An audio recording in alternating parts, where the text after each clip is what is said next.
অন্তিম মৃত্যুবৰণ অভিযান আৰম্ভ কৰিম আৰু এই অভিযানত সকলোৰে সহযোগিতা আমি কামনা কৰিছোঁ আৰু আমি আনুষ্ঠানিকভাৱে এই শোভাযাত্ৰা গ্ৰহণ কৰা হ'ল।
আচলতে আমি বঙাইগাঁওবাসীৰ ৰাইজ হিচাপেই হওক বা ৩ নং বৰপেটাবাসী লোকসভা সমষ্টিৰ নাগৰিক হিচাপেই হওক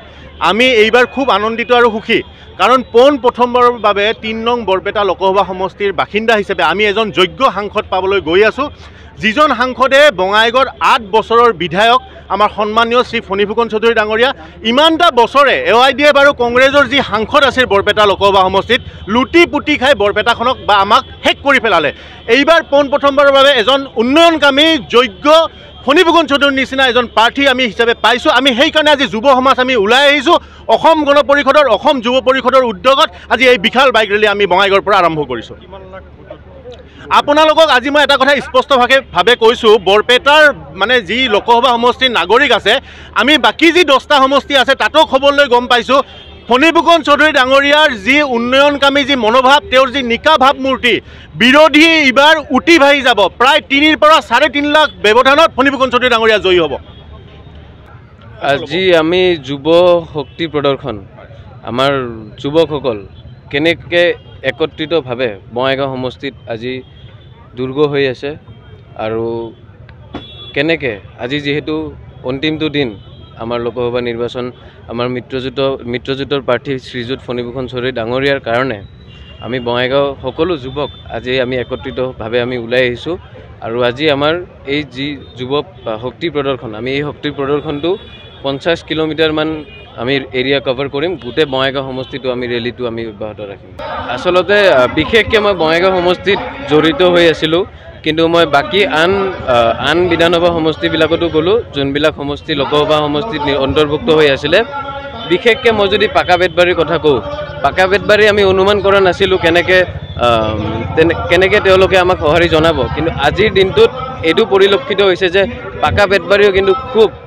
আগ্ৰহেৰে তেওঁলোকে অংশগ্ৰহণ কৰিছে আৰু বাকী সমষ্টিবিলাকৰ যদি কথা কওঁ বৰপেটা নলবাৰী সব সমষ্টিৰ ৰাইজে কৈ আছে আমি বিপুল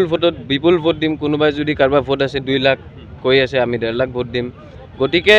3 লাখৰ পৰা 4 লাখ মাৰ্জিনত আমাৰ মিত্ৰজোঁটৰ প্ৰাৰ্থী জয় হোৱাটো নিশ্চিত প্ৰত্যাহ্বান নজনাই বুলি মই ভাবোঁ কাৰণ কিয় ফণীভূষণ চৌধুৰী ডাঙৰীয়া তেখেতৰ যোনটো নাম তেখেতৰ নামৰ লগত আৰু এটা নাম্বাৰ লাগি আছে 8 বাৰৰ বিধায়ক বুলি গতিকে মই নাভাবোঁ যে 8 বাৰৰ বিধায়ক বঙাইগাঁও সমষ্টি ৰাইজে এনে বনোৱা নাই গতিকে আন সমষ্টিবিলাকো অনুমান লগাইছে যে কিয় বঙাইগাঁৱত 8 বাৰকৈ তেওঁক বিধায়ক বনাইছে গতিকে তেওঁৰ যি কাম কৰাৰ যোনটো মানে স্নেহা এই স্নেহাটো এতিয়া আন সমষ্টিবিলাকো ৰাইজে উপভোগ কৰিব বিচাৰিছে সেইকাৰণে আন সমষ্টিবিলাকো খুব আগ্ৰহেৰে তেওঁলোকে অংশগ্ৰহণ কৰিছে আৰু তেওঁলোকে যে আমাৰ মিত্ৰজোঁটৰ প্ৰাৰ্থীৰ যে সমৰ্থনত আছে সেইটো নিশ্চিত বৰ্তমানলৈকে